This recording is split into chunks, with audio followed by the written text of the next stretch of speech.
కార్తీక మాసం ప్రాముఖ్యత ఏంటి, ఎలాంటి పూజలు చేయాలి? Back quotation. శరదృతువు ఉత్తర భాగంలో వచ్చే కార్తీక మాసం నెల రోజులు పర్వదినాలే. కార్తీక మాస మహాత్మ్యాన్ని మొదటగా వశిష్ఠ మహర్షి జనక మహారాజుకు వివరించగా శౌనకాది మునులకు సూతుడు మరింత వివరంగా చెప్పాడు. కార్తీక మాసంలో అర్చనలు, అభిషేకాలతో పాటు స్నానదానాదులు కూడా అత్యంత విశిష్టమైనవే. నదీ స్నానం, ఉపవాసం, దీపారాధన, దీపదానం, సాలగ్రామ పూజ, వన సమారాధనలు ఈ మాసంలో ఆచరించదగ్గ విధులు. కార్తీక మాసంలో శ్రీ మహావిష్ణువు చెరువులలో, దిగుడు బావులలో, పిల్ల కాలువలలోనూ నివసిస్తాడు. అందుకే ఈ మాసంలో వాపి, కూప, తటాకాదులలో స్నానం చేయడం ఉత్తమం. కుదరని పక్షంలో సూర్యోదయానికి ముందే మనం స్నానం చేసే నీటిలోనే గంగా, యమున, గోదావరి, కృష్ణ, కావేరి, నర్మదా, తపతి, సింధు మొదలైన నదులన్నింటి నీరు ఉందని భావించాలి. జ్యోతిషశాస్త్రం ప్రకారం కృత్తిక నక్షత్రం పౌర్ణమి రోజు ఉంటే అది కార్తీక మాసంగా పిలువబడుతుంది. నీటి మీద, మానవుల మనసు మీద చంద్రుని ప్రభావం అధికంగా ఉంటుంది. చంద్రుడు ఈ మాసంలో చాలా శక్తిమంతంగా ఉంటాడు. అందుకే ఈ కార్తీక మాసాన్ని కౌముది మాసం అని కూడా అంటారు. చంద్రకిరణాలతో ఔషధలతో రాత్రంతా ఉన్న నీటిలో ఉదయాన్నే స్నానం చేయడం వల్ల అనారోగ్య సమస్యలు దరిచేరవు. శరీరంలో ప్రవహిస్తున్న ఉష్ణశక్తిని బయటకు పంపడమే స్నానం ప్రధాన ఉద్దేశం. మన శరీరం ఉష్ణశక్తికి కేంద్రంగా ఉంటుంది. ఎప్పటికప్పుడు ఉష్ణశక్తి ఉత్పత్తి అవుతూ బయటకు పోతూ ఉంటుంది. అలా ఎప్పటికప్పుడు ఉష్ణశక్తి బయటకు పోతేనే ఉత్సాహంగా ఉంటాం. ఈ ప్రక్రియను ఎలక్ట్రోమాగ్నెటిక్ యాక్టివిటీ అంటారు. ఇన్ని ప్రయోజనాలు ఉన్నాయి కాబట్టే అప్పట్లో ఆధ్యాత్మికం, దేవుడు, భక్తి పేరు చెప్పి కార్తీకం నెల రోజులు బ్రహ్మ ముహూర్తంలో స్నానాలు చేయమనేవారు. ఈ నెల రోజులు ఆ చల్లదనాన్ని తట్టుకోగలిగితే సంపూర్ణ ఆరోగ్యంగా ఉన్నట్టే మరి. స్నానం అనేది శరీర శుభ్రత కోసం, ఆరోగ్యాన్ని కోపాడుకోవడంలో ఇదో భాగం. అయితే నిత్యం చేసే స్నానం వేరు, కార్తీక మాసంలో చేసే స్నానం వేరంటారు మన పెద్దలు. కార్తీక స్నానాలు ఎందుకు చేయాలి? ఏడాది మొత్తంలో పండుగలు, పూజలు, పునస్కారాలు ఎన్నో చేస్తాం. వినాయక చవితి, దసరా 9 రోజులు, సంక్రాంతి 3 రోజులు ఇలా జరుపుకుంటాం. కానీ కార్తీక మాసం నెల రోజులు ప్రత్యేకమే.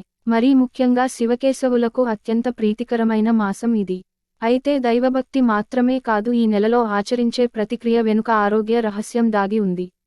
ముఖ్యంగా కార్తీక స్నానం ఆరోగ్యానికి ఎంతో మేలు చేస్తుంది. సూర్యుడు ఉదయించకముందే నక్షత్రాలు ఇంకా అక్కడక్కడా మినుకుమంటుండగానే కార్తీక మాసంలో నదీ స్నానం ఆచరించాలని చెబుతారు. ఏడాది మొత్తం ఇలా చేయడానికి, కార్తీకం నెల రోజులు సూర్యోదయానికి ముందే స్నానం చేయడానికి ఓ విశేషం ఉంది. ఆరోగ్య రక్షణ కోసం నెల రోజుల నియమం. సహజంగానే కార్తీక మాసం అంటే చలి పుంజుకునే సమయం. జ్యోతిష్యశాస్త్రం ప్రకారం ఈ మాసంలో సూర్యుడు తులారాశిలో ఉంటాడు. సూర్యునికి ఇది నీచ స్థానం. ఉష్ణోగ్రత తక్కువగా ఉండే ఈ మాసం మనిషి ఆరోగ్యంపై ప్రభావం చూపుతుంది. జీర్ణశక్తి తగ్గుతుంది, చురుకుదనం తగ్గుతుంది, బద్ధకం పెరుగుతుంది, శరీరంలో నొప్పులు ఎక్కువవుతాయి. నరాల బలహీనత ఉన్నవాళ్లు చలికి ముడుచుకుని పడుకోవటం వల్ల ఇంకా పెరుగుతాయి. వీటన్నింటి నుంచి ఉపశమనమే కార్తీక స్నానం. ఆరోగ్య రక్షణ కోసమే ఈ నెల రోజులు ఈ నియమం పెట్టారు. మానసిక ఉల్లాసం కోసం కార్తీక స్నానం. కార్తీక మాసంలో తొందరగా నిద్రలేవడం వల్ల సహజంగా వచ్చే రుగ్మతల నుంచి కాపాడుకోవచ్చు. సూర్యోదయానికి ముందే స్నానం, దైవపూజ చేయడంతో బద్ధకం వదిలి రోజంతా ఉత్సాహంగా ఉండడమే కాదు, మానసికంగా ఉల్లాసంగా ఉంటుంది. నదీ స్నానం చేయాలంటే నది వరకు నడవాలి. అంటే తెల్లవారుజామున. ఇది కూడా వ్యాయామమే. పైగా నదుల్లో సహజంగా ఉండే ఔషధాలే కాకుండా నదీ పరివాహక ప్రదేశాల్లో ఉండే ఔషధాలు కూడా నీటిలో కలుస్తాయి. ఇలాంటి నీటిలో స్నానం చేయడం ఆరోగ్యప్రదం. స్వచ్ఛమైన నీరుండే సమయం ఇదే. నవంబరు నాటికి వర్షాలు తగ్గిపోతాయి. నదుల ఉధృతి తగ్గి వాటిలోని మలినాలన్నీ అడుగుకి చేరి నిర్మలమైన నీరు ప్రవహిస్తుంది. సమృద్ధిగా, ఇటు స్వచ్ఛంగా ఉన్న నీటిలో స్నానం చేసేందుకు కార్తీక మాసమే అనువైన సమయం.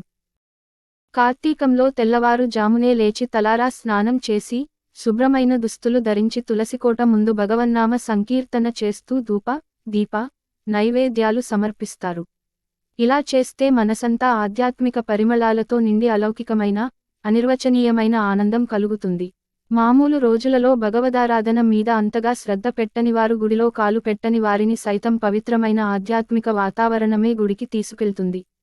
వారిని దేవుని ముందు కైమోడ్చేలా చేసి పాపాలు పటాపంచలు చేసి మోక్షప్రాప్తి కలిగిస్తుంది ఈ మాసం.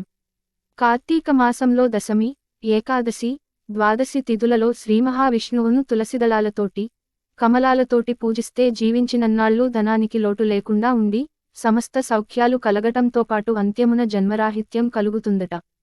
అదేవిధంగా ఆరుద్ర నక్షత్రం రోజున, మాసశివరాత్రి నాడు, సోమవారం నాడు, కార్తీక పున్నమి నాడు రుద్రాభిషేకం చేసి, బిల్వదళాలతోనూ, రుద్రాక్షలతోనూ పూజించిన వారికి అనంతమైన సౌఖ్యాలతోబాటు అంత్యమున శివసాయుజ్యం పొందుతారని కార్తీక పురాణం చెబుతోంది. ఈ మాసంలో ప్రతిరోజూ పుణ్యప్రదమైనదే. అయితే ఏ తిథిన ఏమి చేస్తే మంచిదో తెలుసుకుని దాని ప్రకారం ఆచరిస్తే మరిన్ని ఉత్తమ ఫలితాలు కలుగుతాయి. కార్తీక శుద్ధ పాడ్యమి. తెల్లవారు జామునే లేచి స్నానం చేసి, అందుబాటులో ఉన్న ఏదైనా ఆలయాన్ని వెళ్ళి, నేను చేయదలచుకున్న కార్తీక వ్రతం నిర్విఘ్నంగా సాగేటట్లు అనుగ్రహించమని ప్రార్థించి సంకల్పం చెప్పుకుని ఆకాశ దీపాన్ని సందర్శించుకోవాలి. విధియ: ఈ రోజు సోదరి ఇంటికి వెళ్లి ఆమె చేతి భోజనం చేసి, కానుకలు ఇచ్చి వచ్చిన వారికి యమగండం వాటిల్లదని పురాణోక్తి.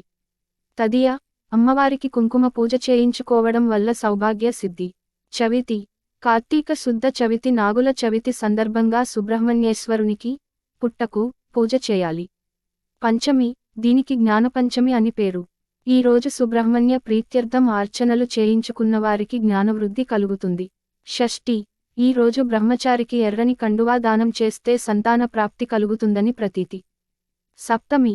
ఈ రోజు ఎర్రని వస్త్రంలో గోధుమలు పోసి దానమివ్వడం వల్ల ఆయుష్షు వృద్ధి అవుతుంది. అష్టమి. ఈ గోపాష్టమి నాడు చేసే గోపూజ విశేష ఫలితాలనిస్తుంది. నవమి. ఈ రోజు నుండి 3 రోజుల పాటు విష్ణు త్రిరాత్ర వ్రతాన్ని ఆచరించాలి. దశమి. ఈ రోజు రాత్రి విష్ణుపూజ చేయాలి. ఏకాదశి. ఈ ఏకాదశికే బోధనైకాదశి అని పేరు. ఈ రోజు విష్ణుపూజ చేసిన వారికి ఉత్తమ గతులు కలుగుతాయి. ద్వాదశి. ఈ రోజు క్షీరాబ్ది ద్వాదశి. సాయంకాలం ఉసిరి మొక్క, తులసి మొక్కల వద్ద దామోదరుని ఉంచి పూజ చేసి, దీపాలు వెలిగించడం సర్వపాపాలను నశింపచేస్తుంది. త్రయోదశి. ఈ రోజు సాలగ్రామదానం చేయడం వల్ల సర్వకష్టాలు దూరమవుతాయి. చతుర్దశి. పాషాణ చతుర్దశి వ్రతం చేసుకునేందుకు మంచిది. కార్తీక పూర్ణిమ. మహాపవిత్రమైన ఈ రోజు నదీ స్నానం చేసి శివాలయం వద్ద జ్వాలాతోరణ దర్శనం చేసుకోవడం వల్ల సర్వపాపాలు ప్రక్షాళనమవుతాయి. కార్తీక బహుళ పాడ్యమి. ఈ రోజు ఆకుకూర ఆవుకు దానం చేస్తే శుభం. విధియ: వనభోజనం చేయడం విశేష ఫలాలనిస్తుంది. తదియ: పండితులకు, గురువులకు తులసి మాలను సమర్పించడం వల్ల తెలివితేటలు వృద్ధి అవుతాయి. చవితి. పగలంతా ఉపవసించి, సాయంత్రం వేళ గణపతిని గరికతో పూజించి, ఆ గరికను తలగడ కింద పెట్టుకుని పడుకుంటే దుస్వప్న దోషాలు తొలగి సకల సంపదలు కలుగుతాయి. పంచమి. చీమలకు నూకలు చల్లడం, సునకాలకు అన్నం తినిపించడం శుభఫలితాలనిస్తుంది. షష్ఠి. గ్రామదేవతలకు పూజ జరిపించడం మంచిది. సప్తమి. జిల్లేడు పూలతో గుచ్చిన దండను ఈశ్వరునికి సమర్పిస్తే సంపదలు వృద్ధి అవుతాయి. అష్టమి. కాలభైరవాష్టకం చదివి గారెలతో దండచేసి, కాలభైరవానికి, కుక్కకు సమర్పించడం వల్ల ధనప్రాప్తి కలుగుతుంది. నవమి. వెండి లేదా రాగి కలశంలో నీరు పోసి పండితునికి దానమిస్తే పితృదేవతలు తరిస్తారు. దశమి. ఈ రోజు అన్న సంతర్పణ చేస్తే విష్ణువుకు ప్రీతిపాత్రులై కోరికలు తీరతాయి. ఏకాదశి. విష్ణువాలయంలో దీపారాధన, పురాణ శ్రవణం, పఠనం, జాగరణ విశేష ఫలప్రదం. ద్వాదశి.